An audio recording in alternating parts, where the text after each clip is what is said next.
What's up, everybody? Thanks for tuning in. I'm just going to do a quick little review here of my experience with my Nero. I'll take the body off and show you guys. Now, again, of course, I'm not like Big Squid and these other guys, and you're not going to get a biased opinion. Not saying that they're not giving you the heads up or the truth, but you know, nobody gave me this. I had to go out and buy it. Actually, my friend, good friend of mine, got it for me. Got himself one. He's had a couple problems with his. I've had a lot of problems with mine. Not saying it's not a good truck, but I think maybe the person who put it together didn't do a great job. They might have had a bad day. Who knows? Maybe they were new at the job. But anyways, I'm going to show you some of the problems I had. Then I'm going to talk about good things too. But right here, this is the center diff case. If my phone would zoom in here. Oh, there it is. You can see it right here by my index finger. It's a little chopped up in there. It's hard to tell with the grease and stuff too. But anyways, what happened was the locking mechanism melted itself to the case. Therefore, it was stuck in blast mode or whatever they want to call it. And I couldn't lock the center diff. So I took it apart, whatever. I haven't broken any major parts, but taking the center diff out of this thing it's like a center diff half tranny. It's nuts. It's kind of tough to take apart. If you don't know what you're doing and you're a beginner to this is not the truck for you. By no means. I'll show you something else here a little later. And also, with this cantilever type suspension, the ends of the shocks, see that one?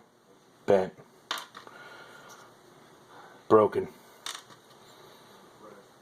That's 3 of them. I've only ran like 4 sets of batteries through this thing.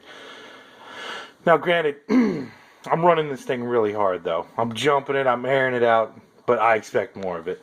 Also, I did a backflip video and the whole system floats on these bulkheads. I took the bottom off. Those 2 bulkheads right there that bolt to the outside frame rails.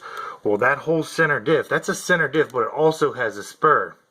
So it's kind of like a tranny too. It's really weird. I guess you could call it a tranny.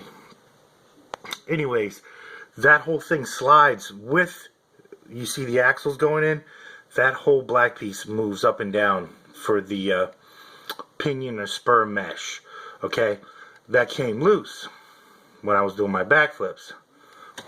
So what I did was, I'm trying to look for an adjustment. It's not very easy to get to, so what I did was, it's kind of an ugly hole, but I'll clean it up later. Drilled a hole in there so I can get this guy down in there and make my adjustments. It's kind of hard to see, but now it's locked in right there, and then right here. Get another one down in there. And that's how you make your spur adjustment if you have any issues while you're running, because it's kind of hard to make the adjustment and then put it all back in there. It doesn't work very well in my experience. You know, besides the center diff issue and the ends of the shocks breaking, like I said, with this cantilever type suspension, there's a lot of pressure here, a tremendous amount of pressure, because of the way the setup is. I mean, these springs are really heavy springs. If you were to put these springs on like a traditional type setup, like on the Creighton or something, it would be super stiff. And I actually stole some pieces off my Creighton, the bottom cups here, and then the ends. I stole off a Creighton, and they look like they're going to hold up pretty well, because even though the ball cup is much smaller, there's more plastic around it, which is going to make it stronger. And I think that's going to work well. But as far as like speed, this thing is like unbelievably fast. It's super fast. You don't even need to go with a bigger pinion. Yeah, there's like no need. This thing like goes like 50 or 55 out the box without the larger pinion, and the temps stay pretty good. And you know, even this being a heavy truck, this thing is a tank. It weighs like almost as much as my X-Max. No bull crap. But you know, those are the issues I've had. It's been frustrating because I had to take this thing apart. It's so new. You know, I haven't had a whole lot of time to have fun with it. It's unpredictable also. It just, sometimes it just does what it wants to do. It just goes nuts. But again, the features of the, you know, the locking, I don't know if I really like this controller. I'm going to have to figure out how I'm going to have to adapt my spectrum, you know, to be able to switch between the modes here. You know, nobody likes, you know, original controllers. I mean, it's going to get me through for right now, but you know, it's pretty neat, you know, when you got it all running, you turn the button, you hear the little servos doing their thing, and I haven't had a chance to, you know, do too much crawling with it in all three diffs locked, but it seems to work pretty well. Blast mode is completely useless. It's like when the center diff isn't locked, it's like having like a truggy with no center diff fluid. The front tires balloon to like twice their normal size, and it like wheel hops, and I just absolutely hate it. So when I drive this thing, I just keep the center diff locked at all times. I love it. It performs like a regular train. It's more like that, more like my Losi. It kind of performs in that mode. You know, with the rear diff locked and the center diff, this thing will spin around on you so fast you won't even be able to bring it back, even on the concrete. So that's going to take some time getting used to. You know, jumping, you know, 1 to 5 for speed, I give it a 5. Jumping, like a 3.5, maybe a 4. It's still pretty good, but it takes some time to get used to, and you know, depending on your batteries where you have them set. I've got the spacer here, and mine are setting a little further back. I'm running some ADC batteries in it. The reaction, I think they are. You know, durability. I mean, I've given it like a 3 because no major components have broken, and I have ran it pretty hard, but it just seems like I've had to work on it a lot. You know, the major stuff looks like the drivetrain looks very, very sturdy. You know, the tires, I don't know if I'm going to do anything with it.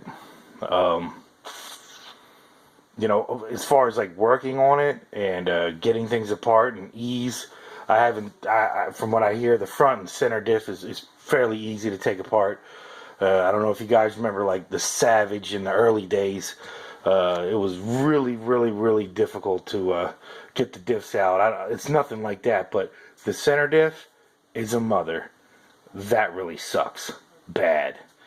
I took it apart like a week ago, and then the parts showed up like 2 days later. Arrma did a great job with sending my replacement parts, but I didn't have the time. I was like, screw it. I didn't feel like working on it. And then I put it back together a week later, and it was like, whoa. I had to spend a little more extra time. Like, where did this bolt go? Where did that bolt go? But whatever. I got back together. But I've been doing this for a while, so. I'm going to keep making more videos of this thing. I love Arrma. I have a Creighton. You guys might have seen some of my videos, the Arrma Creighton from hell. It's on my other channel. I love that thing. I made it my street racer now. It's over here. Don't mind the mess, but it's back there. I can't show you too much of it. I got some guys trying to beat me, and I'm just making sure I'm staying faster than everyone else. I love Arrma. I love the Creighton. I bought this. I saw this thing. I was like, oh my God, look at this. Look at the technology. Arrma. I knew they were going to, step up and make something amazing after the Creighton, something even better. Right now I still don't know what to think of this truck. I still like the options and what it can do, but this thing, hopefully maybe it's just got a couple things we're going to have to work on and upgrade. Maybe RPM will make some stuff that'll keep it from breaking. Everyone out there is always adapting parts and doing other things and coming up with better ways to keep these things more reliable. But I'll keep everyone posted, and I can't really think of anything else. I'm going to bash this thing tomorrow pretty good, and I'll take some video of it, and I hope it stays together. Thanks for watching. Bye-bye.